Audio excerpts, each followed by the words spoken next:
Hey guys, welcome back to Space. I hope you guys are doing well. I am actually still in Arizona. I was supposed to be here for 2 weeks. Still here. My bangs are still super long.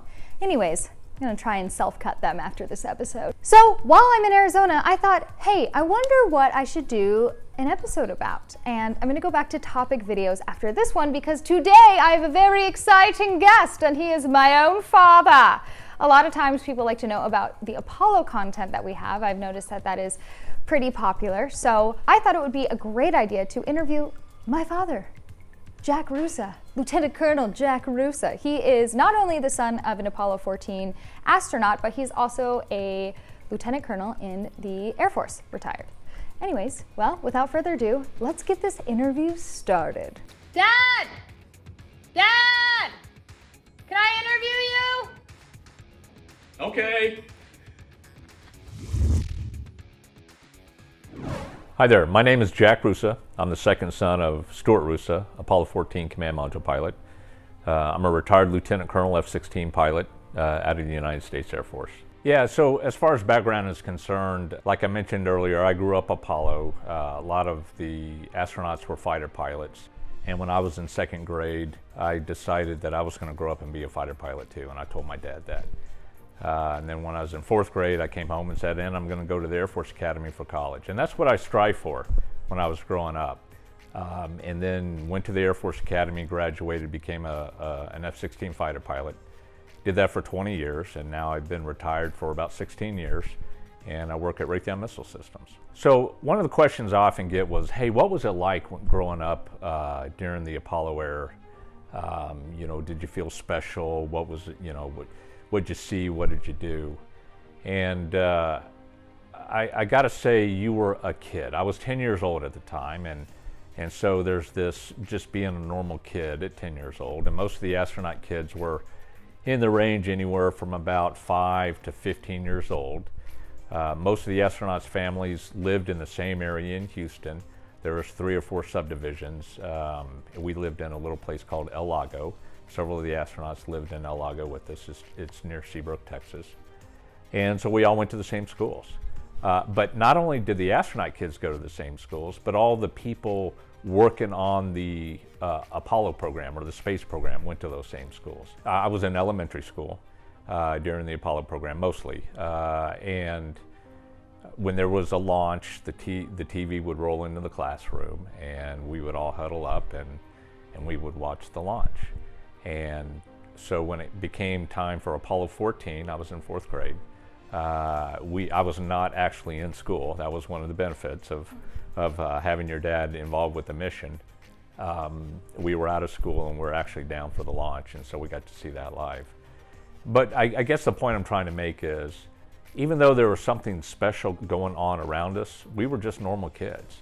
And if your dad wasn't on a flight, you just did your homework every day and you went to school, and then that limelight would go to another family or another series of families, and you're just growing up trying to be normal. You did know what your dad was doing at the time. You realized that it was very important. I mean, first of all, there's press everywhere. You walk outside into the front yard.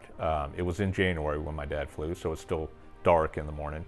You would open the door to go get the paper, and light bulbs or flash bulbs would start going off from the press. So you knew something very special was going on. I will say at my age, I didn't understand the technological expertise that was required to send somebody to the moon. I do now at this age, but so you know something special is going on. There's press involved. There's the days out of school. There's the travel right after the launch. After the launch, the families from Apollo 14, that was the Shepards and the Mitchells and the Roosas. We all got to take a trip to Chicago. We stood on the stage with Mayor Daley, and he gave me a Cubs jacket, which I wore. I loved it, by the way.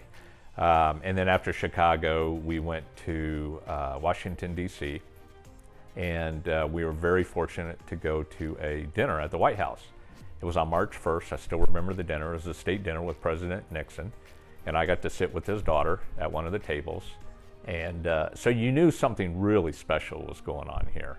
And then after that, you know, the press disappears, you go back to school, and you're just one of the many students in the classroom along with everyone else.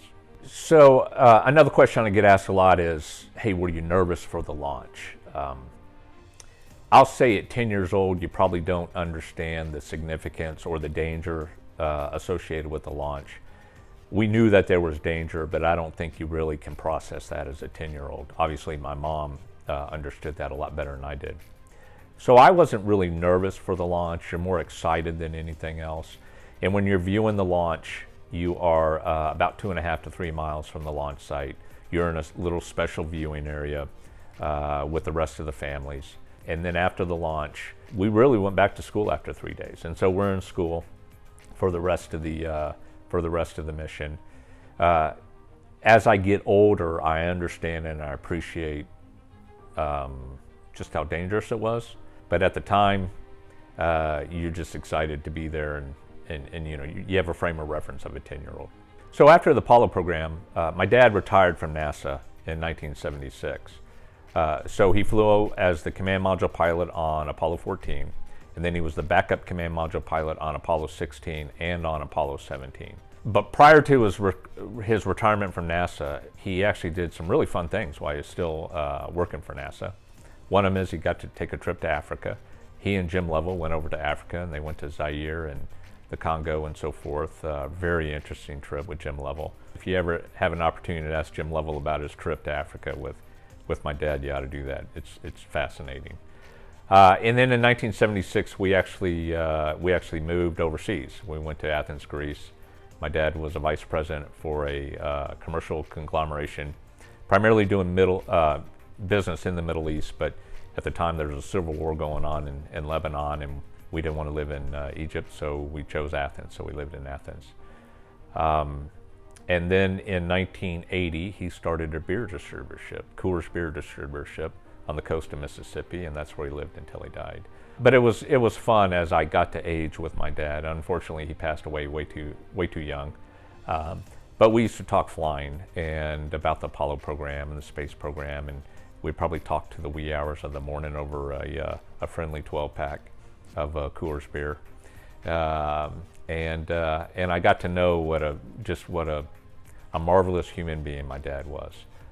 Incredibly smart, incredibly passionate, a good American, believed in this country, believed in what he was doing. So it was just cool as a kid to have your dad as your idol. I relate. Is my dad not a complete and total badass? And I'm an actor. Okay, guys. All right, well, I'll see you next week. Have a great week. Hope you enjoyed this video, and I will see you next week.